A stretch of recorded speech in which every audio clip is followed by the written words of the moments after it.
The gunshot echoed across the canyon and died in the wind. Jacob Thornfield lowered the rifle, watching the buck stumble and fall. Clean shot. Through the shoulder, straight to the heart. The animal went down fast, which was a mercy. Out here in the high country of northern Arizona, mercy was the best you could hope for. He was halfway to the kill when he heard the growl. 5 gray wolves emerged from the tree line, moving low and slow, their eyes locked on the fresh meat steaming in the snow. The alpha, a massive male with a scarred muzzle, stepped forward. Its lips pulled back. Teeth like knives caught the winter light. Jake stopped walking. His rifle was empty. 1 shot left in the cylinder of his revolver. 5 wolves. The math was simple. He was going to lose. "Back," he said. His voice was steady, but not loud enough to carry over the wind. The wolves didn't move. They spread out in a semicircle, cutting off his retreat. The alpha growled again, deeper this time. A warning or a promise. Jake took a step backward. His boot heel hit ice. The world tilted. Behind him was the drop he'd forgotten about, the ravine that cut through this part of the mountain like a scar, 20 feet deep in places, 40 in others, filled with snow that looked soft but would break your back just the same. He tried to catch himself. His arms wheeled. His weight shifted too far. The edge crumbled beneath him. Jake fell. The sky flipped. The ground rushed up. He hit the slope and tumbled, the rifle flying from his hands. Snow filled his mouth, his nose, his eyes. The world became white and cold and spinning. He slammed into something hard, a rock, a tree. He couldn't tell. The air punched out of his lungs. Then he stopped. For a long moment Jake lay still. His left arm screamed with pain. Dislocated shoulder maybe, or broken. He couldn't tell yet. His ribs ached. Every breath felt like swallowing glass. Above him he heard the wolves, their snarls and yips as they tore into the deer. They'd gotten what they wanted. They'd leave him alone now. Small mercies. Jake closed his eyes. He needed to move, needed to climb out before the cold settled into his bones and made the choice for him. But his body wouldn't listen, not yet. That's when he heard it, breathing. Not his own, softer, weaker, coming from somewhere close. Jake opened his eyes, turned his head. Through the snow and the gray light, he saw a shape. Human. Huddled against the base of the ravine wall. A youth. Jake forgot about his arm. He rolled onto his knees, biting back a grunt of pain, and crawled through the snow. The shape became clearer. A young man. 15, maybe 16 years old. Apache from the look of him. He wore buckskin that was torn and thin. No coat, no blanket. His lips were blue. His fingers were curled into stiff claws. Ice crystals clung to his eyelashes. The boy wasn't moving. Jake pressed 2 fingers to the youth's neck. Waited. There. A pulse. Faint and slow, but there. "Hey," Jake said. He shook the boy's shoulder gently. "Can you hear me?" "Nothing." Jake looked around. No tracks. No sign of a camp or a fire. Just the boy, alone in the snow, freezing to death. He didn't ask himself why. He didn't wonder who left him here or how long he'd been down in this hole. Those were questions for later. Right now, there was only one thing that mattered. Jake shrugged out of his coat. The cold hit him like a fist, but he ignored it. He wrapped the heavy canvas around the boy's lean frame and helped him sit up. The youth was light, weakened by cold and hunger, mostly bone. The climb out was harder than the fall. Jake's left arm was useless. He had to pull himself up one-handed, helping the boy along with him, wedging his boots into cracks in the rock and hauling them both higher. The youth tried to help, gripping rocks with numb fingers. His fingers went numb. His legs shook. Twice they almost slipped, but they didn't. They made it to the top, rolled over the edge, and lay gasping in the snow. The wolves were gone. The deer was a red stain in the white. The wind howled. Jake's horse, a gray gelding named Flint, stood where he'd left him, tied to a pine tree. The animal snorted as Jake approached, half carrying the youth. "I know," Jake muttered. "I'm crazy." He managed to get into the saddle. The boy slumped against his chest. The ride back to the ranch was 15 miles. It took 2 hours. By the time Jake saw the cabin, his hands were shaking so badly he could barely hold the reins. He slid off the horse and helped the youth down, half-carried him toward the door, kicked it open. The inside of the cabin was cold, but not as cold as outside. The stove had gone out while he was gone. Jake laid the boy on the narrow bed in the corner and went to work. First, the fire. He built it fast, stuffing the stove with kindling and dry cedar. The flames caught and roared. Heat began to fill the small room. Next, the boy. Jake pulled off the frozen buckskin and checked for frostbite. The fingers were bad, the toes worse, but nothing black yet, nothing dead. He filled a basin with lukewarm water and soaked the boy's hands and feet, rubbing gently to bring the blood back. The youth didn't wake. Jake wrapped him in every blanket he owned, laid him close to the stove, tipped a little warm broth into his mouth, just a few drops at a time. The boy swallowed. That was good. That meant his body was still fighting. Jake sat down in the chair by the bed. His shoulder throbbed. His ribs ached. He was still wet from the snow, and his own clothes were starting to freeze on his skin. But he didn't move. He just watched the boy's chest rise and fall. It reminded him of another time, another loss. 6 years ago, a bedroom that smelled like sickness and blood. His wife Eliza, pale and weak in the bed, the midwife shaking her head. The baby, a boy, blue and silent in her arms. Jake had held that child for 10 minutes, begging him to breathe, but he never did. Eliza died 3 hours later. Jake pushed the memory away. It didn't help. It never did. He stood up, peeled off his wet shirt, and found a dry one, checked his shoulder, dislocated like he'd thought. He braced himself against the wall and popped it back into place with a grunt and a curse. The pain made his vision white for a second, but it faded. He ate a cold biscuit, drank some water, sat back down in the chair. The boy slept through the night. Jake didn't. When the sun came up pale and cold through the window, the boy's eyes opened. They were dark and wide and full of fear. He looked at Jake, looked at the cabin, looked at the stove. Then he spoke. One word. Apache. Ina. Mother. Jake didn't know the language, but he understood the tone. Desperation, loss. I don't know where she is, Jake said quietly, but you're safe here. The boy stared at him. Then his eyes closed again. Jake let him sleep. The second day was the same as the first. The boy woke for a few minutes at a time, drank a little water, ate a little broth.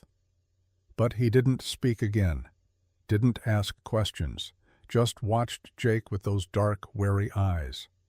Jake didn't push. He kept the fire going, kept the cabin warm, changed the bandages on the boy's hands and feet.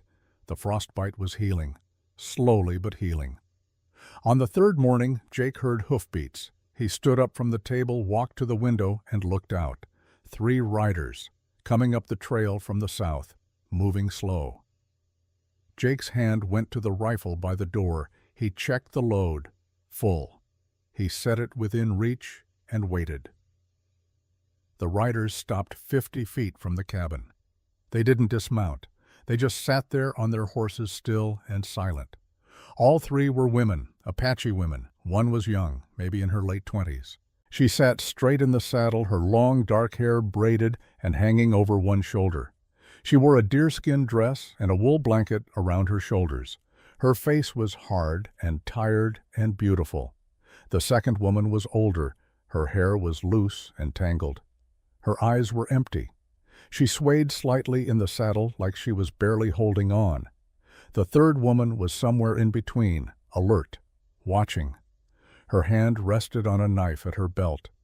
The young woman spoke first. Her voice was clear and steady. "We mean no harm," she said in English. "We're looking for a boy. His name is Kai." Jake didn't move. "How do I know you won't hurt him?" The young woman's jaw tightened. "Because we've been searching for 3 days without food or sleep. If we meant him harm, we wouldn't be here." Jake looked at the older woman. She was crying. No sound, just tears running down her face. Her hands gripped the reins so tightly, her knuckles were white. The young woman followed his gaze. "That's his mother," she said. "She can't speak anymore. Not since his father died. Jake felt something twist in his chest. He looked back at the young woman. "What's your name?" "Nashota," she said, "but most call me Asha." Jake nodded slowly. He stepped away from the door, picked up the rifle, held it loose at his side. "Come inside," he said, "but I keep the rifle." Asha dismounted, helped the older woman down. The third woman followed her eyes, never leaving Jake. They walked into the cabin. The moment Dakota saw Kai, she made a sound like a wounded animal. She dropped to her knees beside the bed and gathered the youth into her arms. Kai woke, saw her, and started to cry. Not loud, just quiet, broken sobs. Dakota held him and rocked him and said nothing. Asha stood near the door. Her face didn't change, but her hands shook. The third woman, Sarah, stayed by the wall, watching. Jake set the rifle on the table. "He's going to be all right," he said. "Frostbite on his hands and feet, but nothing permanent." Asha looked at him. "Thank you." Jake didn't know what to say to that, so he said nothing. He filled tin cups with water and set them on the table. Then he brought out what little food he had: jerky, hard bread, a few dried beans. "Eat," he said. The women didn't move at first. Then Asha reached out, took a piece of bread, broke it in half, and gave one piece to Sarah. She ate the other half slowly, like she was trying to remember how. Sarah ate without looking away from Jake. Dakota didn't eat. She just held Kai. After a long silence, Asha spoke. "We need to leave." Jake looked at her. "Where will you go?" "I don't know," she said. "Somewhere they won't find us." "Who's looking for you?" As Asha hesitated. "People who think we did something wrong." "Did you?" "No." Jake believed her. He didn't know why, but he did. He walked to the window and looked out. The sky was gray. The wind was picking up. He could smell the storm coming. "There's a blizzard moving in," he said. "Big one. It'll be here by tonight. You won't make it 5 miles in that." Asha stood up. "We'll take our chances." "You'll die." "Maybe." Jake turned to face her. "The boy just started healing. You want to drag him back out into the cold?" Asha's jaw clenched. She looked at Kai, looked at Dakota, looked at Sarah. "What do you suggest?" she asked. "Stay," Jake said, "until the storm passes.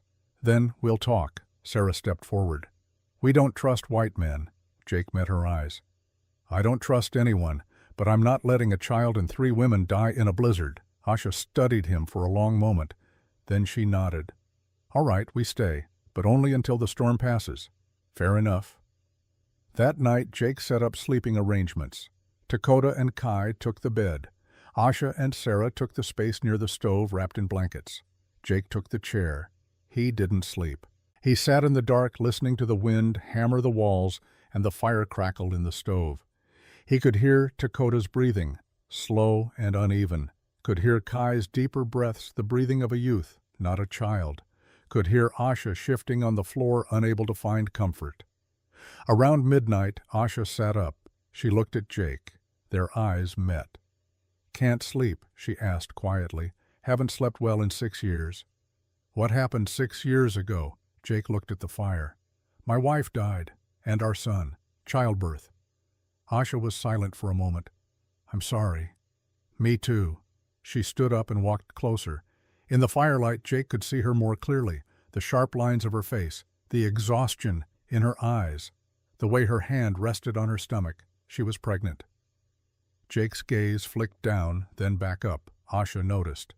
"Yes," she said, "I'm with child." "The father," her face went hard. "Not something I want to discuss." Jake nodded. "All right." She sat down on the floor near his chair.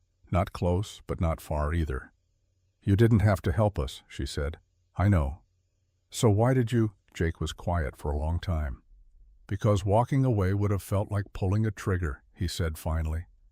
Asha looked at him, really looked at him, like she was trying to see past the words. "You carry guilt," she said. "Everyone does." "Not like you." Jake didn't argue. She was right. They sat in silence until the fire burned low.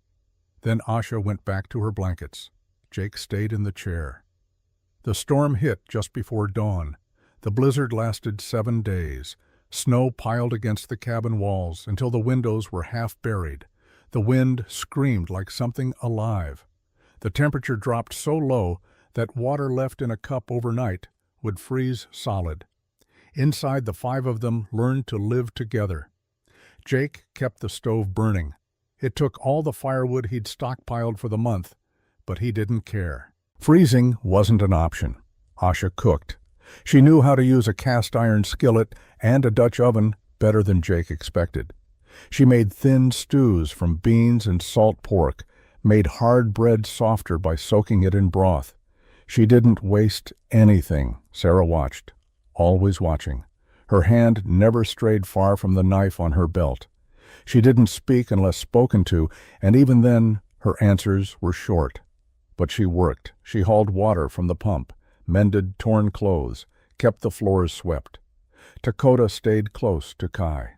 She held his hand when he walked, whispered to him in Apache, but she still didn't speak to anyone else. Her eyes were far away, like she was seeing something no one else could see. Kai healed quickly. Youth always did. By the third day, he was walking without help. By the fifth, he was exploring the cabin. He found Jake's old books on the shelf, pulled them down, and looked at the pictures. He couldn't read English well yet, but he liked the drawings. Jake watched him one afternoon. The youth was sitting by the fire turning the pages of a medical journal, looking at diagrams of bones and muscles.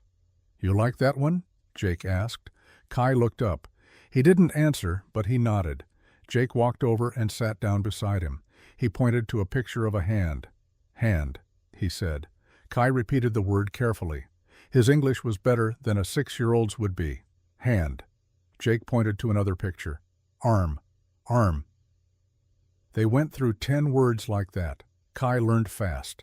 He remembered everything. Asha watched from the stove. When Jake looked up, she smiled. Just a little, just enough. On the fourth night, something changed. Jake was sitting at the table filing down a rough edge on a piece of wood he was using to fix a broken latch.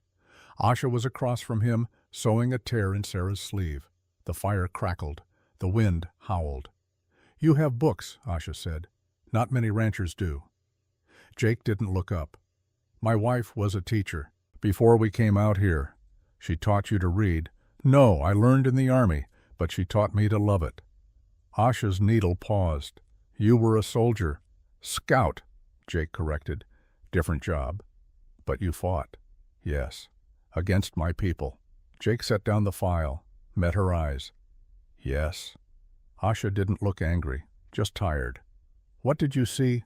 Too much." "That's not an answer." Jake leaned back in his chair. "I saw men do terrible things, on both sides. I saw families destroyed, children left alone, land burned. I saw people die for reasons that stopped making sense halfway through." "Do you regret it?" "Every day." Asha went back to sewing. They didn't speak again that night, but the next night Asha brought one of the books to the table, Paradise Lost. She opened it to a marked page and read aloud. Her voice was soft and clear. The words were heavy. They were about loss and exile and trying to find a place in a world that didn't want you. Jake listened. He didn't say anything, but when she finished, he nodded. "That's a hard one," he said. "All the good ones are." On the 6th night, Dakota screamed. It was 3 in the morning. Everyone was asleep. Then Dakota sat up in the bed, eyes wide, mouth open, and screamed like she was dying. Jake was on his feet before he was fully awake. He crossed the room and knelt beside the bed. Dakota was shaking. Her hands clutched at the blankets. Her eyes were seeing something that wasn't there. "It's all right," Jake said quietly. "You're safe." Dakota didn't hear him. She screamed again. Kai woke up. Asha rushed over and put a hand on the youth's shoulder. Sarah stood by the wall, tense and ready. Jake reached out slowly and touched Dakota's shoulder. "You're safe," he said again. "No one's going to hurt you." Dakota's eyes focused. She saw Jake, saw the cabin, saw Kai sitting up in bed, and then she spoke. "Maka." The word was broken, raw, like it had been buried for years and finally clawed its way out. Asha froze. "Sister," Dakota looked at her. Tears streamed down her face. "I saw him die." Asha moved to the bed. She took Dakota's hands. "You haven't spoken in so long." "I couldn't," Dakota whispered. "Every time I tried, I saw him. The blood, the soldiers. I couldn't." "But you can now." Dakota looked at Jake. Her eyes were red and raw. "He was there." Jake's blood went cold. Asha turned to him. "What is she talking about?" Dakota's voice shook. "Canyon de Chelly, 1866. I watched my husband die. A soldier tried to save him, pulled him behind a rock, started bandaging the wound, but then the other soldiers called him back. They were retreating. He had to choose." Jake couldn't move, couldn't breathe. "He looked at Maka," Dakota continued, "looked at him like he wanted to stay. But his commander was yelling. They would leave him behind if he didn't come, so he left. He left Maka there. And Maka bled out alone." Asha stood up slowly. Her face was pale.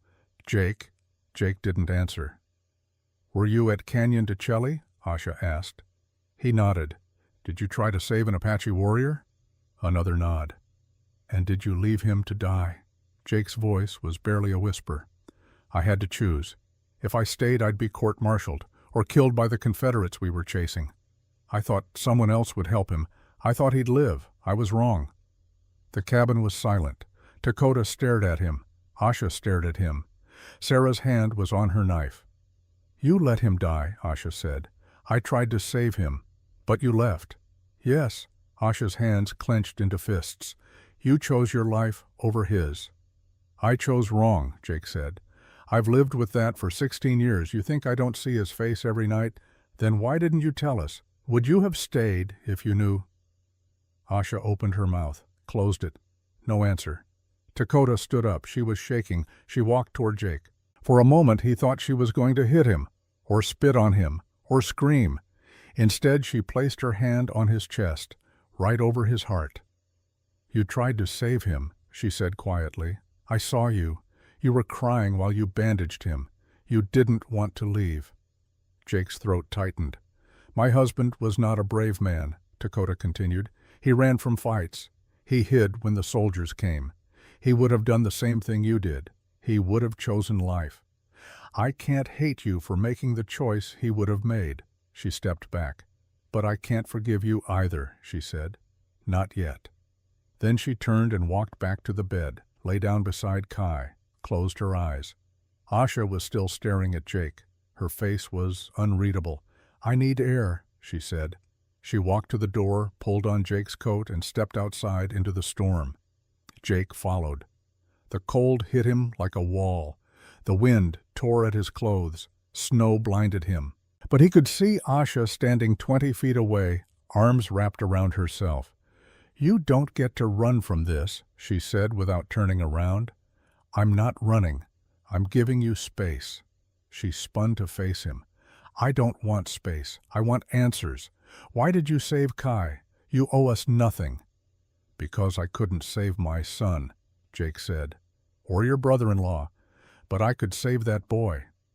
Asha's face crumpled. She started to cry. Not soft tears, hard, wrenching sobs. "You don't understand," she said. "Everyone I touch dies or suffers." "What do you mean?" She looked at him with red eyes. "Do you want to know why I'm pregnant?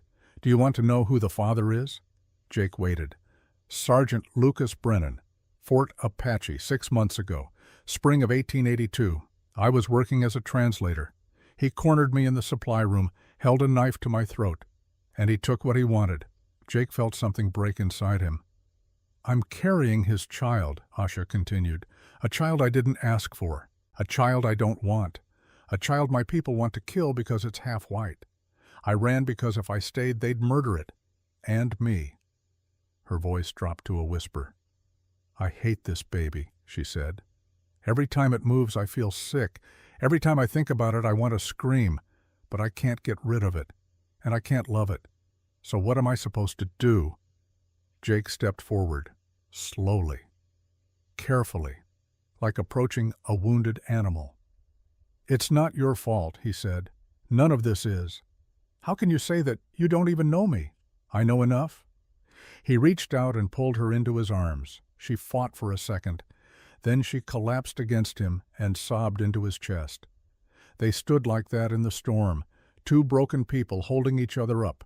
When they finally went back inside, Sarah was waiting by the door. She looked at Asha's tear-stained face, looked at Jake. "If you hurt her," Sarah said quietly, "I'll kill you." "I know," Jake said. Before dawn, Kai slipped out of bed. He padded across the floor while everyone else was still sleeping. He was observant, curious. He found the old trunk under Jake's bed. It wasn't locked, just latched. Kai opened it carefully, trying not to make noise.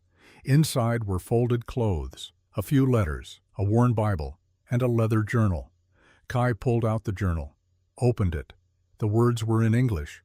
He could read some of it now, but there were also drawings, sketches of places, of people, of battles. And then he found it, a drawing of a man, Apache, lying on the ground, blood on his chest. Another man kneeling beside him, wrapping bandages around the wound. The kneeling man's face was turned away, but Kai could see his hands, the same hands that had pulled him out of the snow.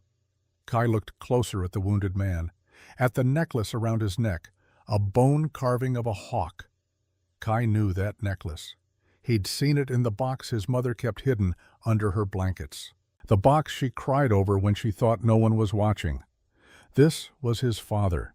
Jake had tried to save him, but Jake had also left him. Kai closed the journal carefully. He looked at Jake asleep in the chair, looked at his mother curled up near Asha, looked at the journal in his hands. He didn't know what to feel, so he hid the journal under his blanket. He'd think about it later. But as he lay there pretending to sleep, one thought kept circling in his mind. If Jake tried to save his father, why did his father die? And if Jake felt so guilty, why did it take 16 years for him to try to make it right? Kai didn't have answers, but he was starting to have questions.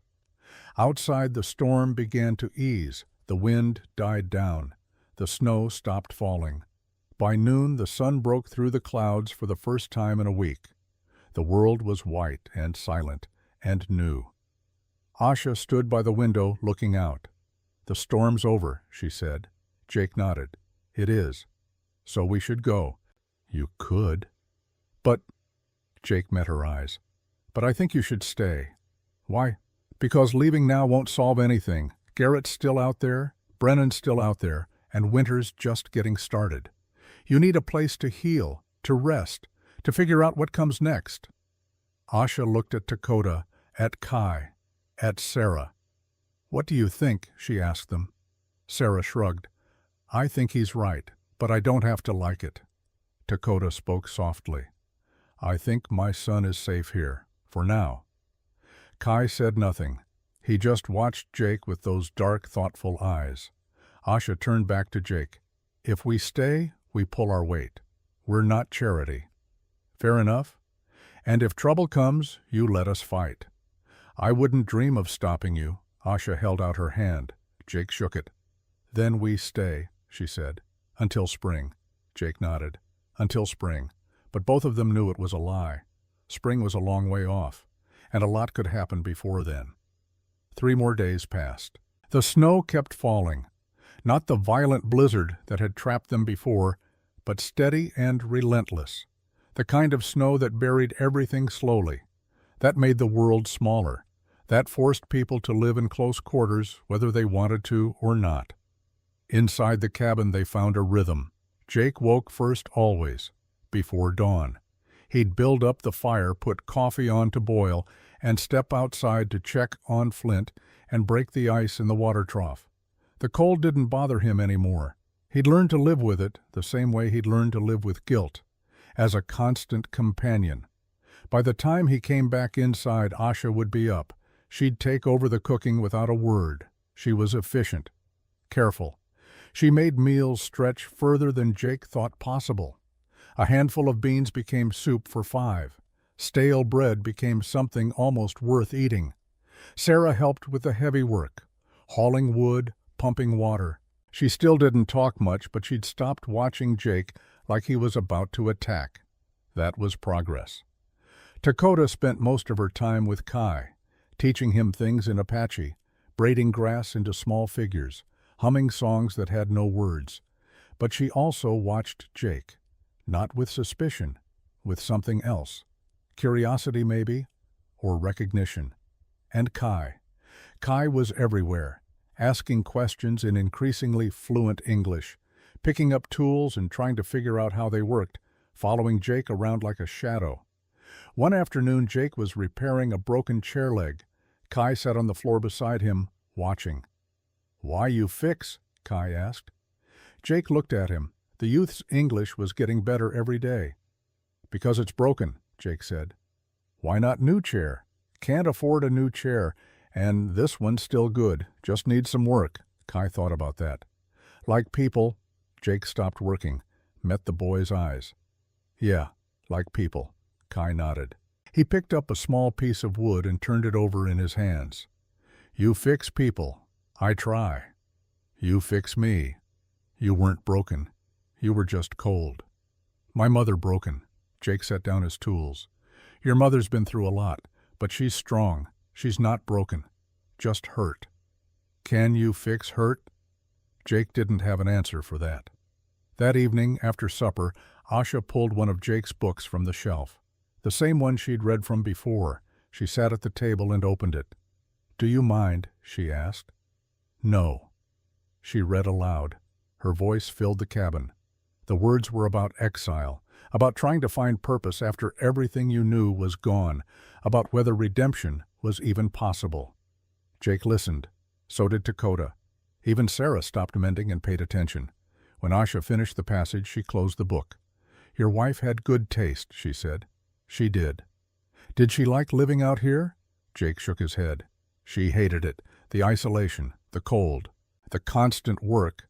But she did it anyway." "Why, because I asked her to." Asha looked at him for a long moment. "That must have been hard for her." "It was." "Do you regret it?" Jake was quiet. "Every day." Asha nodded. She understood regret. The fourth night brought the nightmare. It was past midnight. Everyone was asleep except Jake, who sat in his chair by the fire. He couldn't sleep, hadn't been able to for years. So he just sat and watched the flames and tried not to think too much. Then Dakota screamed. The sound ripped through the cabin like a blade. Jake was on his feet instantly. He crossed the room and dropped to his knees beside the bed. Dakota was sitting up, eyes wide, mouth open, screaming like her soul was being torn out. Her hands clawed at the blankets. Her whole body shook. Kai woke up. Asha grabbed him and held him close. Sarah was against the wall knife, already in her hand. Jake reached out slowly. "Dakota, it's all right. You're safe." She didn't hear him. She screamed again. Jake touched her shoulder gently. "You're in the cabin. You're with Kai. You're safe." Dakota's eyes focused. She saw Jake, saw the cabin, saw Kai in Asha's arms. And then she spoke. Her voice was rough, unused, like something rusty finally breaking free. "Maka," she whispered. Asha's eyes went wide. "Sister." "You spoke." Dakota's face crumpled. Tears poured down her cheeks. "I saw him die. I see it every night, over and over." Asha set Kai down and moved to the bed. She took Dakota's hands. "You haven't spoken since it happened." "I couldn't." Dakota's voice broke. "Every time I tried, the words got stuck. All I could see was the blood, the soldiers, his face." "But you can speak now." Dakota looked at Jake. Her eyes were raw. "Because he's here." Jake felt his stomach drop. "What do you mean?" Asha asked. Dakota's hands trembled. "Canyon de Chelly, 1866. I was hiding in the rocks with the other women and children. The soldiers came through, chasing the warriors. There was shooting, screaming. Maka was hit. He went down." Her voice steadied, like she'd been waiting 16 years to tell this story. "I watched a soldier run to him, a young man. He pulled Maka behind a boulder, started wrapping his wound. He was crying while he did it. I remember that. He was crying." Jake closed his eyes. "Then the other soldiers started pulling back," Dakota continued. An officer was yelling, ordering everyone to retreat. The young soldier looked at Maka, looked at the others leaving. He didn't want to go. I could see it on his face. "What happened?" Asha asked quietly. The officer yelled his name. "Morrison," he said. "Morrison, we're pulling out. If you don't come now, you stay forever." Jake's real name, the one he'd left behind when he came west. The soldier looked at Maka one more time, Dakota said. "Then he ran. He left my husband there, bleeding, alone. Maka died an hour later. I held him while he went." The cabin was silent except for the fire crackling. Asha turned to Jake. Her face was pale. "Morrison, that's you?" It wasn't a question. Jake nodded. "You were at Canyon de Chelly?" "Yes." "You tried to save her husband?" "Yes." "And you left him to die?" Jake's voice came out hoarse. "I didn't have a choice." "Everyone has a choice," Sarah said from the wall. Jake looked at her. "You're right. I chose to live. I chose to follow orders. I chose wrong." Asha stood up, her fists clenched. "You've been here all this time. You saved Kai. You let us stay. And you never said anything. Would you have stayed if you knew?" "That's not the point." "Yes, it is." Jake's voice rose. "If I'd told you, you would have left. Kai would have died in the cold. Dakota would still be silent.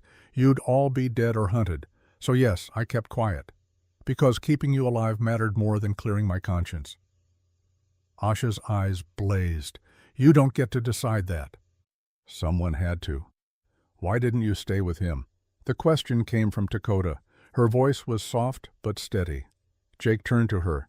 "Because I was young and scared. Because my commanding officer was a bastard who would have left me behind without a second thought. Because I thought someone else would help him. Because I didn't want to die." "All of those are true," Dakota said. "But which one is the real reason?" Jake swallowed hard. "The last one. I didn't want to die." Dakota stood up. She walked toward him slowly. Sarah tensed hand on her knife. But Dakota just stopped in front of Jake and looked up at his face. She was shorter than he was, thinner. Her hair was graying at the temples, but her eyes were clear and sharp. "My husband was not a brave man," she said. "He ran from fights. He hid when danger came. The other warriors mocked him, called him weak. But he was kind. He was gentle. And when he died, I think he understood." Jake's throat tightened. "He would have done the same thing you did," Dakota continued. "If the positions were reversed, if he'd been the one with the choice, he would have chosen to live. I know this because I knew him." She reached up and placed her hand on Jake's chest, over his heart. "You carry his death like a stone," she said. "I can feel it. It's been crushing you for 16 years, but he wouldn't want that. He'd want you to let go. I can't. You have to, because my son needs a father, and my sister needs someone who isn't broken by the past." She stepped back. "I forgive you," she said. "Not because you deserve it, but because holding on to hate will kill me the same way it's killing you." Jake couldn't speak. Dakota walked back to the bed, lay down beside Kai, closed her eyes. Asha was still standing, still staring at Jake. Her face was unreadable. "I need air," she said. She grabbed Jake's coat and walked out into the snow. Jake followed without thinking. The cold hit him like a fist. The snow was falling harder now. The wind cut through his shirt. But he could see Asha standing 20 feet from the cabin, arms wrapped around herself. "You don't get to run from this," she said without turning around. "I'm not running." "Then what are you doing? Giving you space to be angry." Asha spun around. Her eyes were wet. "I don't want space. I want to know why you saved Kai, why you let us stay, why you've done any of this." Jake took a step closer. "Because I couldn't save my son, or your brother-in-law, but I could save that boy. And maybe if I did it would mean something. Maybe it would balance the scales somehow. That's not how it works. I know. But it's all I have." Asha's face crumpled. She started to cry, not quietly, hard, wrenching sobs that shook her whole body. "You don't understand," she choked out. "Everyone I touch dies or suffers. My parents, my sister's husband, my people turned on me. And now I'm carrying a child I never wanted from a man who destroyed me. She looked at Jake with desperate eyes. "Do you want to know the truth?" she asked. "Do you want to know why I'm really out here?" Jake waited. "Sergeant Lucas Brennan," she said. "Fort Apache, 1881. I was translating a meeting between the Apache leaders and the Army. Afterwards I stayed to clean up. Brennan stayed too. He locked the door, put a knife to my throat, and he took what he wanted." Jake felt rage flood through him, hot and sharp. "I tried to fight," Asha continued, "but he was stronger. When it was over, he told me if I said anything, he'd make sure my whole family was arrested for treason, so I said nothing. I went home. I tried to forget." Her hand moved to her stomach. "3 months later, I realized I was pregnant. When my people found out, they wanted to kill the baby, said it was tainted blood. So I ran. I took Dakota and Kai and Sarah. We've been running ever since." Tears streamed down her face. "I hate this child," she whispered. "I feel it move inside me, and I want to scream. I look at my belly and I see his face, his hands. I know it's wrong. I know the baby didn't choose this, but I can't stop feeling it." Jake stepped forward, slowly, like approaching something fragile. "It's not your fault," he said. "How can you say that you don't know me? I know enough. I know you're strong enough to keep running when most people would have given up. I know you love your sister and that boy enough to risk your life for them. I know you read Milton in a language that isn't yours and still understand every word." He was close enough now to see the tears on her cheeks, the exhaustion in her eyes, the pain she'd been carrying alone. "I know you're scared," he said softly, "and I know you're hurting, and I know none of this is fair, but you're not alone anymore. And that child, whatever you feel about it now, it's not responsible for what happened to you." Asha's voice broke. "How am I supposed to love it?" "You don't have to. Not right now. You just have to let it live. The love might come later, or it might not. But that's a problem for another day." Asha collapsed against him. Jake caught her and held on. She sobbed into his chest, while the snow fell around them. Her whole body shook. Jake just held her. He didn't say anything else, didn't make promises he couldn't keep, just stood there in the cold and let her break. When the tears finally slowed, Asha pulled back. Her face was red and swollen, but her eyes were clearer. "Thank you," she whispered. "For what?" "For not looking away." They stood there for another moment. Then they walked back inside together. Sarah was waiting by the door. She looked at Asha's face, looked at Jake. "If you hurt her," Sarah said quietly, "I'll kill you slowly." "I believe you," Jake said. The next morning before dawn, Kai slipped out of bed. He lay there for a while, listening to the adults breathe. Then he padded across the floor. He'd been thinking about the journal, about the drawing of his father, about Jake's face when Dakota told her story. He pulled the journal out from its hiding place under his blanket, opened it, looked at the drawing again. His father's face, Jake's hands, the blood. Kai made a decision. He walked over to where Jake was sitting in his chair. The man's eyes were closed, but Kai knew he wasn't really asleep. Jake never slept. "Jake," Kai said quietly. Jake's eyes opened. He looked at the youth, at the journal in his hands. "I find this," Kai said in careful English. "Under bed, I see picture." He held up the journal and pointed to the drawing. "That my father," Kai continued. "You try save him." Jake sat up slowly. "Yes." "Why you not tell me?" "Because I was ashamed." Kai thought about that. "My mother say you forgive. She say my father forgive too. I don't know if that's true." Kai sat down on the floor beside Jake's chair. He set the journal aside and looked up at Jake's face. "I forgive too," he said. Jake's eyes went wet. "You try," Kai said. "That enough. You come back. You save me. You good man." "I'm not." "Yes, you are."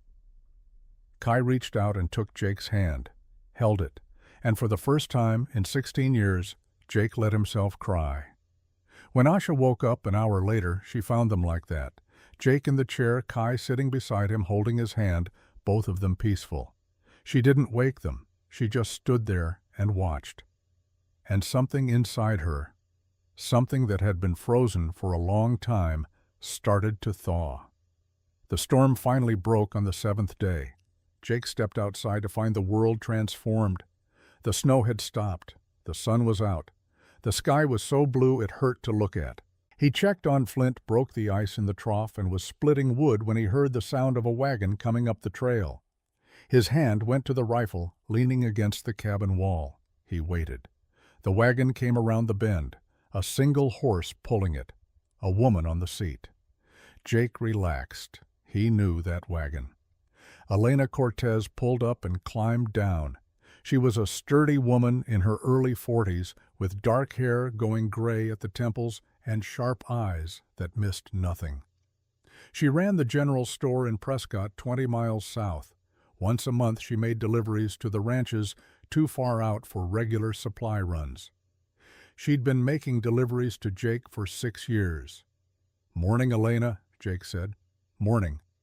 She started unloading crates from the wagon. "Brought your flour, sugar, coffee, some salt pork, and the mail, though there's not much." "Appreciate it." Elena paused. She was looking past him, at the cabin, at the smoke coming from the chimney, at the clothes hanging outside to dry, women's clothes. "You got company," she said. "I do." "How many?" "4, 3 women and a boy." Elena's eyebrows went up. "Apache?" "Yes." She set down the crate she was holding. "Jake, do you know what you're doing? Helping people?" "You know that's not how folks will see it." "I don't care how folks see it." Elena studied his face. Then she sighed. "All right, it's your business, but I need to tell you something." "What?" "There's a man in Prescott, came in 3 days ago, name's Raymond Garrett. Says he's a bounty hunter. He's looking for 3 Apache women and a boy. Says they're wanted for aiding enemies of the United States Army." Jake's jaw tightened. "That's not true." "Maybe not, but he's got papers, or says he does. And he's asking questions, showing a drawing around. Someone's going to talk eventually." "How long do I have?" "A week. Maybe less if the weather stays clear." Jake nodded. "Thanks for the warning." Elena looked at him for a long moment. "You care about them. They needed help." "That's not what I asked." Jake didn't answer. Elena smiled sadly. "You always were too decent for your own good." She climbed back onto the wagon, but before she left she turned back. "Be careful, Jake," she said. "Men like Garrett don't stop just because you ask nicely." "I know." She drove away. Jake carried the supplies inside. Asha was at the stove making breakfast. She looked up when he entered. "Who was that?" "Elena. She runs the general store, makes deliveries." "Did she see us?" "She knows you're here." Asha's face went tight. "Will she tell anyone?" "No. Elena's good people, but there's something you need to know." He told her about Garrett. Asha sat down slowly. Her hand went to her stomach. "He found us." "Not yet, but he will." "Then we need to leave." "Where will you go?" "I don't know. Somewhere far from here." Jake shook his head. "You're 6 months pregnant. It's the middle of winter. You won't make it 50 miles. "Then what do you suggest?" "Stay. Let me handle this." Sarah stepped forward. "Why would you do that? This isn't your fight." "Yes, it is." "Why?" Jake looked at Asha. "Because walking away now would be the same as leaving Maka behind. I'm not making that mistake again." That afternoon, while Kai was resting and Dakota was mending clothes, Jake sat with Asha and Sarah at the table. "I need to know exactly what happened," he said. "Why is Garrett looking for you?" Asha glanced at Sarah. Sarah nodded. "After Brennan," Asha began quietly, "I couldn't stay at Fort Apache, so I went back to my people. But they'd heard I was translating for the Army. They thought I was a spy, a traitor." "Were you?" "No, I translated meetings, that's all. I never gave them information they didn't already know." "But someone used your translations." Asha nodded. "There was a raid on a small Apache camp. 20 people killed, including children. The Army said they got the location from intelligence gathered at Fort Apache, from my translations." "But you didn't tell them where the camp was." "I didn't even know where it was. But my people didn't believe me. They wanted justice. So they attacked a supply wagon. Killed 2 soldiers. And Garrett's here because one of those soldiers was his brother, Sarah said. Thomas Garrett, private, 22 years old. Jake closed his eyes. The Army put out a warrant for the women who planned the attack, Asha continued. They think it was us. It wasn't. We weren't even there. But someone told them we were. Who? I don't know. Someone who wanted us dead. Jake leaned back in his chair.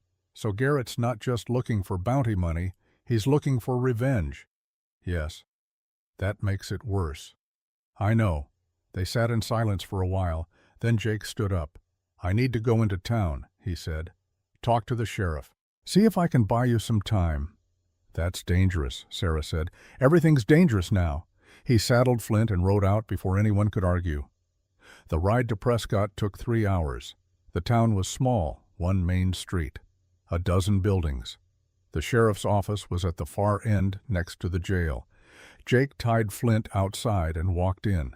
Sheriff Tom Hendricks was at his desk reading a newspaper. He looked up when Jake entered. Thornfield, he said. Don't see you much in winter. Got business? What kind? Heard there's a bounty hunter in town, Raymond Garrett. Hendricks' face went neutral. What about him? He's looking for some people who are staying with me. Apache, yes. They wanted. Garrett says they are. I say they're not. Hendricks set down the paper. You got proof. Just my word. That's not going to hold up if he's got papers. I know. That's why I'm here. I need you to ask him to show those papers. Verify they're real. And if they are, then I'll deal with it. But if they're not, I want him arrested for harassment. Hendricks studied Jake for a long moment. You're putting yourself in the middle of something ugly here. I know. Why, because it's the right thing to do. Hendricks sighed. I'll ask to see the papers, but that's all I can do. If they're legitimate, I have to honor them. Fair enough. Jake turned to leave, but Hendricks called him back. Thornfield, that woman translator, Nashota, she's one of them. Jake hesitated, then nodded. I heard what happened to her, Hendricks said. At Fort Apache with Brennan. It's not on any official record, but word gets around. Jake's hands clenched. I'm just saying. Hendricks continued. If you're protecting her because of that, I understand. But it won't matter to Garrett. And it won't matter to a judge. I know. Be careful. Jake rode back to the ranch. He was a mile from home when he saw the riders. 3 of them. Sitting on their horses at the top of a ridge silhouetted against the setting sun, watching his cabin. Jake's hand went to his rifle. One of the riders saw him and turned. Even from a distance, Jake could see the man's face. Hard, weathered, angry. Raymond Garrett. Garrett nudged his horse forward. His 2 men followed. They rode down the ridge and stopped 50 feet from Jake. Garrett was a big man, 6 feet tall, broad in the shoulders. He had a thick beard and cold eyes. A Colt revolver hung at his hip. A Winchester rifle rested across his saddle. You Thornfield? He asked. I am. I'm looking for 3 Apache women and a boy. Heard they might be staying with you. Who'd you hear that from? Garrett smiled. It wasn't friendly. That's not your concern.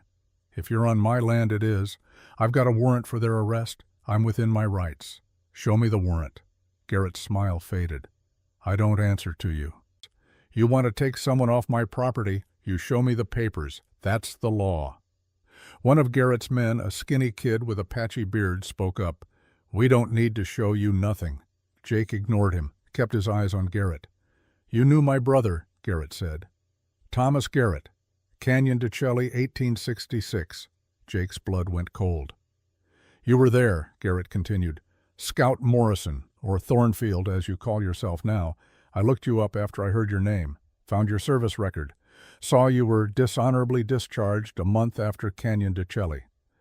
That's ancient history. Not to me. My brother died because you people couldn't finish what you started, left Apaches alive who came back and killed him 6 months later. That's not what happened. Isn't it? You had a chance to wipe them out, but you went soft, started protecting them instead of killing them, got yourself kicked out for insubordination, and my brother paid the price. Jake's voice went hard. Your brother died because the Army sent boys to fight a war they didn't understand. Don't put that on me. Garrett's hand moved toward his gun. You're protecting them right now. Aren't you the same animals who killed Thomas? They're not animals. They're people, and they didn't kill anyone. The warrant says different. Then show me the warrant. Garrett stared at him.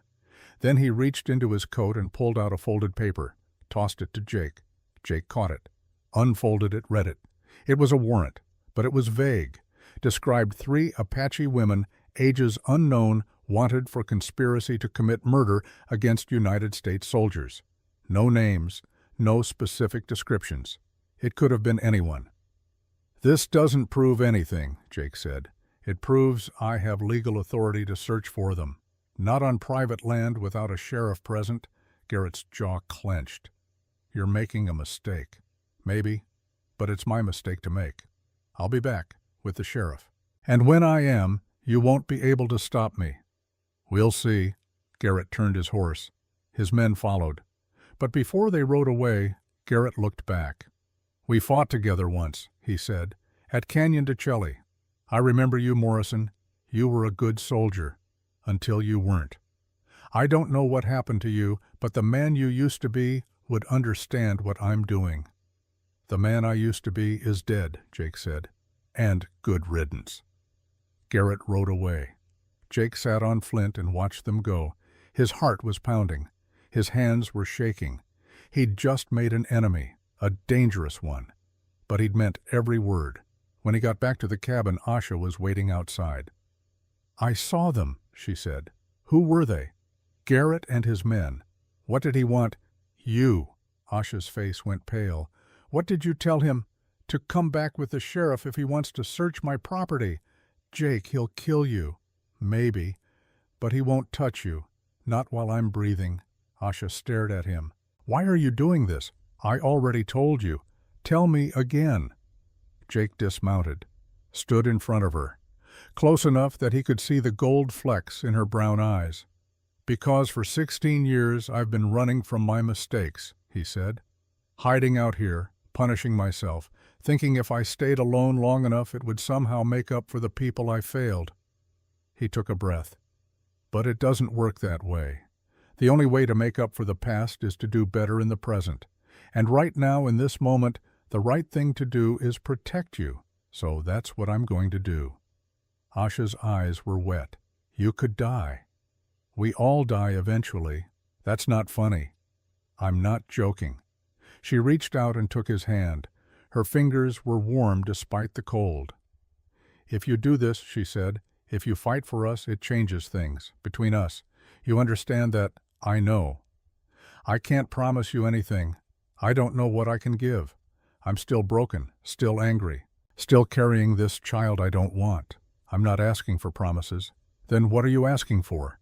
Jake looked at her hand in his. Just a chance to do the right thing, to be better than I was. Asha squeezed his hand. Then we fight, she said. That evening, as the sun went down and the temperature dropped, Elena's wagon appeared again on the trail. Jake walked out to meet her. Back so soon? He asked. Elena climbed down. Her face was serious. I went to the sheriff after I left here, asked him about Garrett's warrant. And it's real, or real enough. Signed by a judge in Tucson, but it's vague. Doesn't name names. Doesn't give specific crimes. Just says 3 Apache women wanted in connection with the deaths of 2 soldiers. So it's garbage. Legally, no. It gives Garrett authority to search, to question, to arrest if he thinks he's found the right people. Jake swore under his breath. But, Elena continued, Sheriff Hendricks is a good man. He's going to insist on being present when Garrett comes back. He'll make sure everything's done by the book. That'll buy you some time. How much? A day, maybe 2. That's not enough. I know, but it's all I can give you. She looked at him, really looked at him, like she was trying to memorize his face. I need to tell you something, she said, before this goes any further. What? Elena took a breath. I've loved you for 6 years, Jake. Since the day I found you drunk in the mud behind the saloon crying about Eliza and the baby. I cleaned you up, brought you home, sat with you while you sobbed. Jake opened his mouth. Elena held up a hand. Let me finish. I loved you then. I love you now. I know you've never looked at me that way. I know I'm not what you want, but I need you to know before whatever happens next. Elena? I see how you look at her, Elena continued. That Apache woman, Asha. You look at her the way you used to look at Eliza, like she's the only thing in the world that matters. And I'm happy for you, I am. Because you deserve to feel that again. Her voice broke. But it hurts, she whispered, watching you risk everything for her, knowing you'd never do the same for me. Jake stepped forward. He took Elena's hands. You're right, he said. I never looked at you that way. And I'm sorry. You deserved better than that. You deserved someone who could love you back. But you can't. No, I can't. But that doesn't mean I don't care about you. You saved my life, multiple times, and I'll never forget that. Elena smiled through her tears. I know. That's why I'm going to help you. You don't have to. Yes, I do, because even if you don't love me, you're still the best man I know, and she needs you, so I'm going to make sure you survive this. She squeezed his hands, then let go. When Garrett comes back, she said, I'll be there. I'll testify that the women have been helping you, that they're peaceful, that they're not a threat. It might not stop him, but it might slow him down. Elena, if you do that, you could lose everything, your business, your reputation. I know, but some things are more important than money. She climbed back onto the wagon. Be safe, Jake, she said. Then she drove away. Jake stood there in the cold watching her go. Inside the cabin, Asha was at the window. She'd seen everything. When Jake came back inside, she didn't say anything, just looked at him with dark, knowing eyes. She loves you, Asha said. I know. And you don't love her back. No? Why not? She's good. She's kind. She'd give you a peaceful life. Jake walked over to where Asha stood, stopped close enough that he could smell the wood smoke in her hair. Because peace isn't what I need, he said, and she's not who I want. Asha's breath caught. I want someone who understands what it's like to carry the weight of the past. Jake continued. Someone who's been broken and put themselves back together with their own hands. Someone who fights even when they're terrified. Someone who reads Milton by firelight and makes a handful of beans feed 5 people and protects a child who isn't even hers yet. He reached up and brushed a strand of hair from her face. I want you, he said simply. Asha's eyes filled with tears. I don't know if I can give you what you want. I'm not asking you to, I'm just telling you the truth. She leaned forward, rested her forehead against his chest, and for the first time since they'd met, she let herself be held without fear. Outside, the wind picked up. Snow started to fall again, and somewhere out there in the dark, Raymond Garrett was planning his return. But for this one moment in this small cabin, 2 broken people found something worth fighting for. Each other. 3 days passed, 3 days of preparation. Jake taught Asha and Sarah how to shoot. Not well, but well enough. He showed them how to load the rifle, how to brace it against their shoulders, how to breathe steady and squeeze the trigger instead of pulling. Asha was a quick learner. Her first shot went wide, but her second hit the tree she was aiming for. By the end of the day, she could hit a target at 30 yards.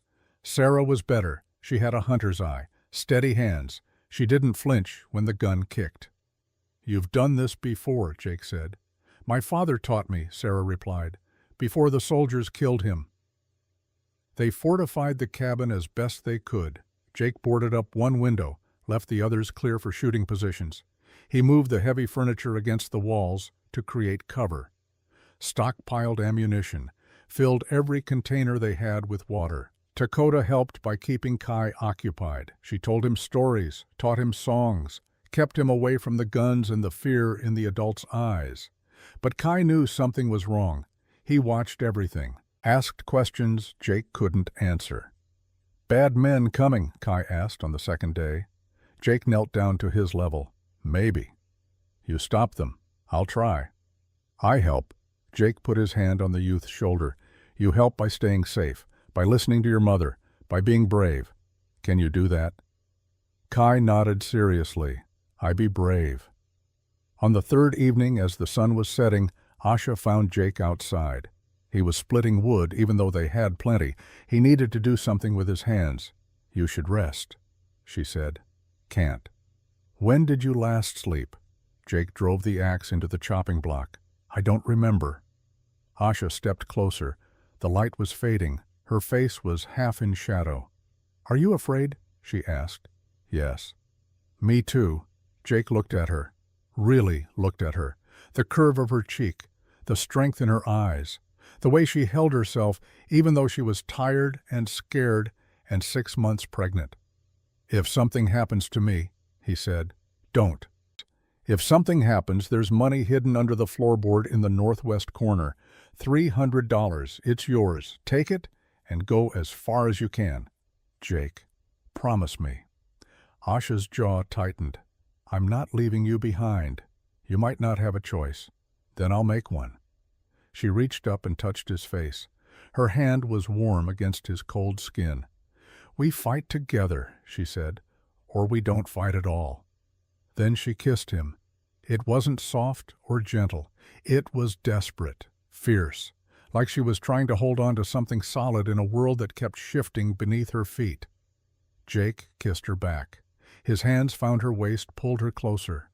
For a moment there was nothing but the taste of her mouth and the feel of her body against his and the knowledge that this might be the last time. When they finally broke apart, Asha was breathing hard. I don't know what happens after this, she said. I don't know if we survive. But I need you to know that you've given me something I thought I'd lost forever. What's that? Hope. That night they lay together under the blankets, not making love, just holding each other, finding comfort in warmth and closeness and the simple fact of not being alone. Jake didn't sleep, but he rested, and that was enough. The next morning everything changed. Jake was outside checking the perimeter when he heard a horse coming up the trail, single rider, moving fast. His hand went to his gun, but it wasn't Garrett. It was a soldier, U.S. Army Cavalry, blue uniform, officer's insignia.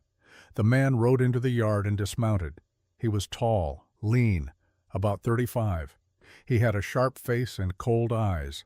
Jake knew those eyes. Sergeant Lucas Brennan, Jake said quietly. The man smiled. Not sergeant anymore. Lieutenant now, and it's been a long time, Morrison. Thornfield.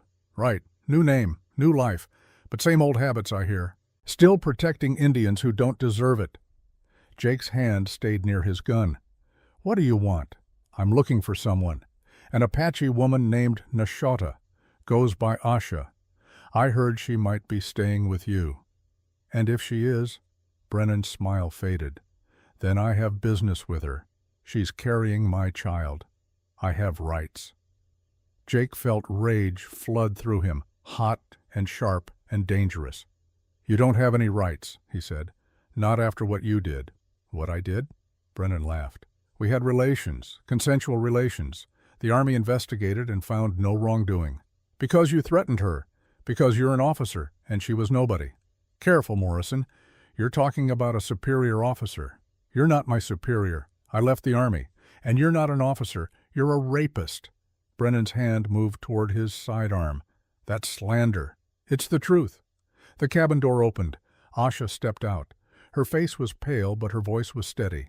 Get off this land, she said. You're not welcome here. Brennan's eyes lit up. There you are. I've been looking everywhere for you. I know. That's why I ran. You can't run from this. That's my child you're carrying. My blood. I have a legal claim. Asha's hand went to her stomach. You have nothing. You're a monster. And I'll die before I let you near this baby. Brennan took a step forward. Jake moved between them. You need to leave, Jake said. Now. Or what you'll shoot me. A decorated Army officer, they'll hang you for that. Maybe. But you'll still be dead. Brennan studied Jake's face. Then he smiled again. I remember you now, he said. Canyon de Chelly. You were the one who went soft, started crying over wounded savages, got yourself kicked out for refusing to follow orders. I got kicked out for having a conscience. Same thing. Brennan looked past Jake at Asha. I'll be back. with papers, legal papers, that say that child is mine. And when I come back, neither you nor this has-been soldier is going to stop me." He mounted his horse. "Oh, and Morrison Raymond Garrett says hello. We've been comparing notes. Seems we both have scores to settle with you and your Apache friends. We'll be visiting soon. Together." He rode away. Jake turned to Asha. She was shaking. "He's going to come back," she said. "I know. With Garrett. I know. We can't fight them both." Jake took her hands. "Then we get help." "From who?" "Elena, the sheriff. Anyone who'll listen." But before he could say more, Sarah came running from the cabin. "Riders," she said. "Coming from the north. 5 of them." Jake's stomach dropped. It was too soon. Garrett wasn't supposed to be back yet, but when he looked at the ridge, there they were. 5 men on horseback, moving slow, taking their time. "Get inside," Jake said. "All of you, now." They didn't argue. Jake grabbed his rifle and took position behind the water trough. It wouldn't stop bullets, but it was better than nothing. The riders came down the slope and stopped 50 feet from the cabin. Garrett was in the lead. Brennan was beside him. 3 other men Jake didn't recognize flanked them. "Thornfield," Garrett called out. "We're done talking. Send out the women, or we come in and get them. You don't have the authority. I've got the sheriff's approval to search the premises, and Lieutenant Brennan here has a legal claim to the child that woman's carrying. So, yes, we have the authority." "Show me the papers." Garrett pulled out a document and held it up. Even from a distance, Jake could see the official seal. His heart sank. "You've got 2 minutes, Garrett said. "Then we're coming in." Jake's mind raced. He couldn't fight 5 men. Even with Asha and Sarah helping, they'd be outnumbered and outgunned. He needed time. "All right," Jake called out. "Give me 5 minutes to talk to them. Let them gather their things." Garrett considered. 3 minutes. Not a second more. Jake ran back to the cabin. Inside, everyone was waiting. Dakota held Kai close. Sarah had her knife out. Asha stood by the window rifle in her hands. "They have papers," Jake said. "Legal ones. I can't stop them without starting a war." "Then we fight," Sarah said. "We'll lose." "Maybe. But we go down fighting." Jake looked at Asha. Her face was set, determined. "No," she said. "No one dies for me today. Asha, I'll go with them. I'll figure something out. But I won't let you die. That's not happening. It's my choice. And I'm not letting you make it." They stared at each other. The air between them crackled with desperation and fear and something else. Something that hadn't been named yet, but was there all the same. Then Kai spoke up. "I have idea," he said in his fluent English. Everyone turned to look at him. "What idea?" Jake asked. "You teach me trap, for rabbit. I make trap, for bad men." Jake looked at the youth. "Kai, this is different. These aren't rabbits." "I know, but trap still work." Out of the mouths of youth. Jake looked at the boy's serious face, at the intelligence in his eyes, at the determination that reminded him so much of Asha. "What do you need?" Jake asked. Kai told him. 2 minutes later, Jake walked back outside. Garrett was getting impatient. "Time's up," Garrett said. "They're coming," Jake replied. "Just give me 1 more minute." "I gave you 3. That's all you get." Garrett dismounted. So did Brennan and the other 3 men. They started walking toward the cabin. That's when Kai's trap sprung. The youth had positioned a rope stretched across the path, hidden under a thin layer of snow. When Garrett stepped on it, the rope pulled tight. A heavy branch that Kai had bent and tied came whipping down. It caught Garrett across the chest and knocked him flat on his back. His men stopped confused. Jake used the distraction. He raised his rifle and fired a shot over their heads. "Next one goes lower," he shouted. Garrett struggled to his feet, gasping for air. His face was purple with rage. "You're dead," he snarled. "All of you." He drew his gun. Jake aimed at his chest. But before either of them could fire, Sarah came running out of the cabin. She had a pistol in her hand and murder in her eyes. "Sarah, no!" Asha screamed. Sarah ignored her. She ran straight at Garrett's men, firing wildly. One of them went down, shot in the leg. The others scattered. Garrett turned his gun towards Sarah. That's when Dakota appeared.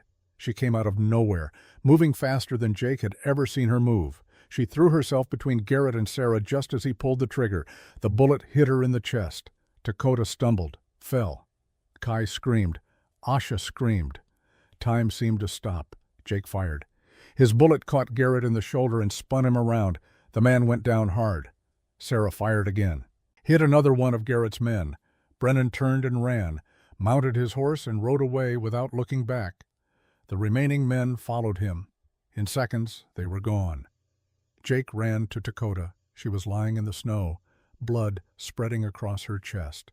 Her breathing was shallow and wet. Asha dropped to her knees beside her. Kai threw himself down next to his mother. "Sister," Asha choked out. "Why?" Dakota's eyes were clear, peaceful. She reached up and touched Kai's face. "My son," she whispered in Apache. Then in English, "You are safe now." She looked at Asha. "Love the baby. Promise me." "I promise," Asha sobbed. "I promise." Dakota's eyes found Jake. "Thank you for trying to save him, for trying to save us." "You're going to be okay," Jake said. His hands were on the wound, trying to stop the bleeding, but there was too much, too fast. "No," Dakota said softly, "but that's all right. I've been ready for a long time. I stayed for Kai. Now he has you, both of you." Her breathing slowed. "Tell him," she whispered, "tell him his father was brave, even if he wasn't. Tell him that." "I will," Jake said. Dakota smiled. Her hand fell away from Kai's face, and then she was gone. Kai's sobs were the only sound in the world. They buried Dakota on the hill overlooking the ranch, the same hill where Jake had buried Eliza and their son 6 years before. Sarah dug the grave. She wouldn't let anyone help. She just dug and dug until the hole was deep enough. They wrapped Dakota in blankets, laid her in the ground, spoke words that felt too small for the loss. Asha cut her hair, a mourning ritual. She let the dark strands fall into the grave. Kai placed his father's necklace on his mother's chest, the bone hawk carving, the last piece of maca he had. "Together now," the youth said. "Mother and father together." Jake filled in the grave. When it was done, he carved Dakota's name into a piece of wood and placed it at the head. They stood there for a long time, not speaking, just being. Then they went back to the cabin. Garrett's body was still in the yard. Sarah and Jake dragged it away from the house. They'd bury him later, or let the wolves have him. Jake didn't much care which. The wounded man Garrett had left behind died before morning. They buried him too. No marker, no words. Sheriff Hendricks came the next day with Elena. They'd heard the shooting from town. Jake told them everything, about Garrett, about Brennan, about Dakota's sacrifice. Hendricks examined the scene, looked at the graves, talked to Asha and Sarah. "Self-defense," he said finally, "clear as day. Garrett drew first. You have witnesses. The Army's not going to like that one of their officers ran away, but that's their problem, not yours." "What about Brennan?" Jake asked. "What about him?" "He's going to come back." Hendricks shook his head. "No, he's not." "How do you know?" Elena spoke up. "Because while you were dealing with Garrett, I was talking to some of the women who worked at Fort Apache. Got them to tell me about Brennan, about what he'd done, not just to Asha, to others." She pulled out a stack of papers, written statements, signed and dated. "I took these to the Army commander in Tucson," she continued, "along with a letter from me and 3 other business owners saying we wouldn't work with the Army anymore if Brennan remained in service." "What did they do?" Asha asked. "They arrested him. Court-martial hearing is next week. He's going to prison for a long time." Asha's knees buckled. Jake caught her. "It's over," she whispered. "It's over," Elena said.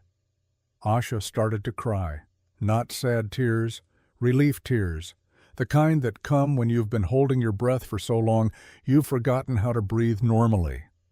Sarah put her arms around both of them. The 3 of them stood there holding each other up. Hendricks cleared his throat. "I'll file the report as self-defense, but you should know there might be questions. people talking. You're harboring Apache women at a time when tensions are high." "I'm not harboring anyone," Jake said. "They're my family." Hendricks nodded slowly. "All right then, your family." He and Elena left. Winter ended slowly. The snow melted in patches, revealed dead grass and mud, and the promise of green underneath. The days grew longer, warmer. Birds came back. The creek that had been frozen solid started to run again. Inside the cabin, life continued. Asha's belly grew larger. The baby moved constantly now, kicked and rolled, and made its presence known. At first, Asha still flinched when she felt it, still had moments where she looked at her stomach with something like hatred. But then Kai would put his hand on her belly and smile when the baby kicked, or Sarah would talk to the baby like it could already hear, or Jake would read aloud at night, and the baby would settle as if listening. Slowly, so slowly, Asha almost didn't notice the hatred became something else. Not love, not yet, but acceptance. The baby wasn't the enemy, it was just a child, an innocent, like Kai had been, like every child was. 2 months after Dakota's death, on a warm afternoon in early spring, Asha's water broke. Sarah had helped with births before. She knew what to do. Boil water, get clean cloth, keep Asha calm. Jake took Kai outside. They sat on the porch and waited. The labor lasted 6 hours. Jake heard every scream, every cry, every moment of pain. He wanted to go inside, wanted to help, but Sarah had been firm. Men had no place in a birthing room. So he waited. Kai sat beside him. The youth didn't sleep, just watched the door with worried eyes. The sun set. The stars came out. And then finally he heard it. A baby crying. Jake's heart stopped. The door opened. Sarah stepped out. She was smiling. "A girl," she said. "Healthy, strong lungs. And Asha, tired but fine." Jake stood up. Kai jumped to his feet. They walked inside together. Asha was propped up against pillows. Her hair was damp with sweat. Her face was pale, but she was smiling. In her arms was a tiny bundle, a baby with dark hair and skin that was somewhere between Asha's brown and Brennan's white. "She's beautiful," Jake said. Asha looked down at the baby, really looked at her, at the small fingers, the perfect nose, the way her eyes scrunched shut when she cried. "I thought I'd hate her," Asha whispered. "I was so sure I would, but I don't." "What do you feel?" Asha's eyes filled with tears.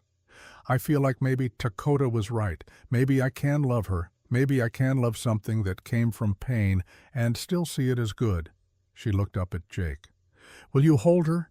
Jake hesitated. "I don't know how." "Neither do I. We'll learn together." He sat down on the bed. Asha placed the baby in his arms.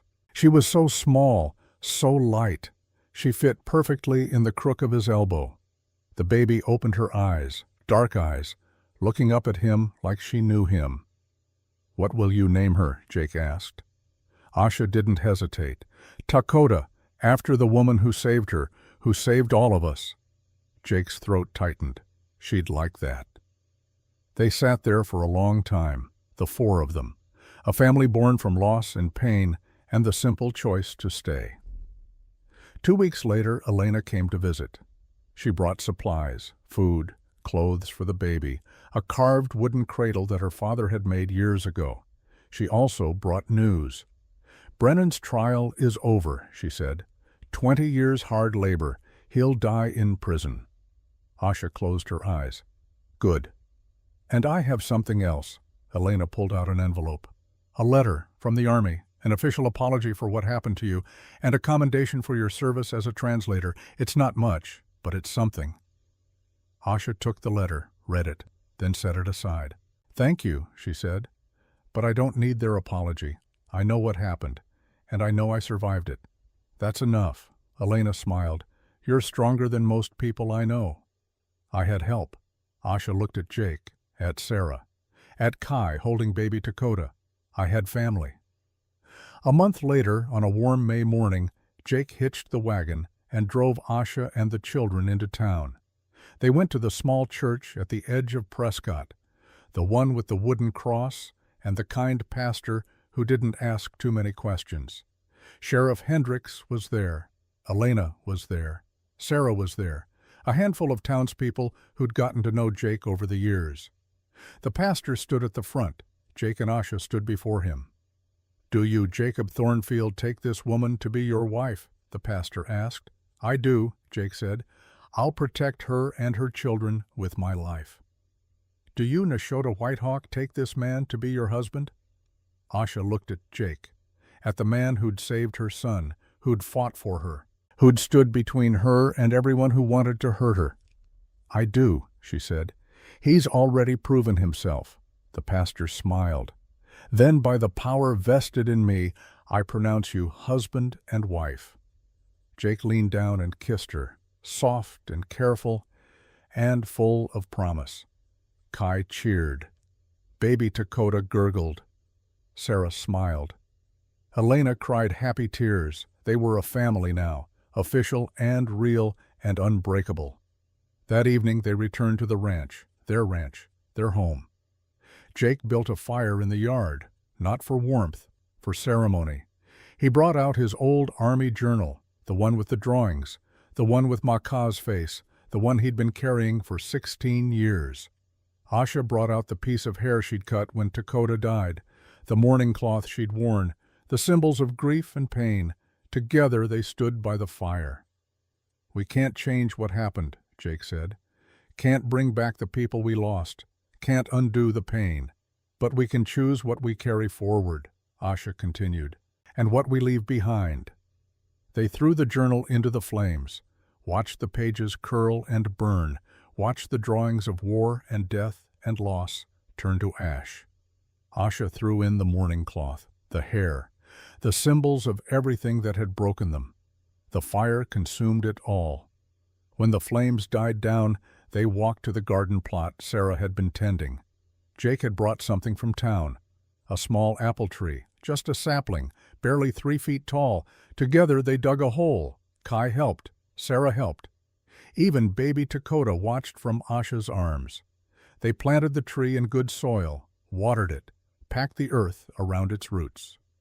"For new beginnings," Jake said. "For growth," Asha added. "For family," Sarah said. "For home," Kai finished. They stood there as the sun set. 5 people, scarred and broken and healing, building something new from the ashes of what came before. Jake looked at Asha, at the baby in her arms, at Kai standing beside him, at Sarah standing strong beside them.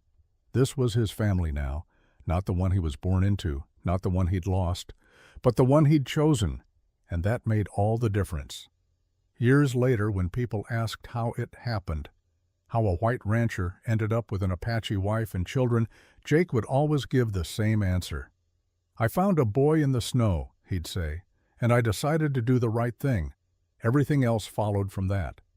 It was the truth, simple and complete, because sometimes the biggest changes come from the smallest choices, from the decision to save one life, to offer shelter to strangers, to fight for what's right even when it's hard. The apple tree grew tall over the years, strong and fruitful. Its branches spread wide, its roots went deep, and under its shade a family thrived. Kai grew up to be a translator like his aunt, but he used his skills to build bridges between his 2 worlds, to help others find the peace he'd found. Baby Takeda became a teacher. She taught children of all colors and backgrounds, taught them to read and write and think for themselves. Sarah opened a trading post, the first one run by an Apache woman. It became a gathering place, a neutral ground where all were welcome. Jake and Asha lived to old age. They buried their pain and grew their love. They raised children and grandchildren. They built a legacy of courage and compassion. And every spring when the snow melted and the world turned green again, they would stand together under the apple tree and remember. Remember the winter they met, the pain they endured, the family they became. Remember Dakota, who gave her life so others could live. Remember Maka, who died too young but whose son grew up strong. Remember Eliza and the baby who never breathed, whose loss made room for new love. Remember all the ghosts, all the grief, all the guilt, and then let it go, because the past was finished, but the future was growing, like the tree, like the children, like love itself. Roots deep enough to survive any storm, branches strong enough to shelter generations, fruit sweet enough to make the bitter winters worth enduring. This was their legacy. This was their home. This was blood and snow transformed into something beautiful. And it all began with one choice: to stay, to fight, to love. The end.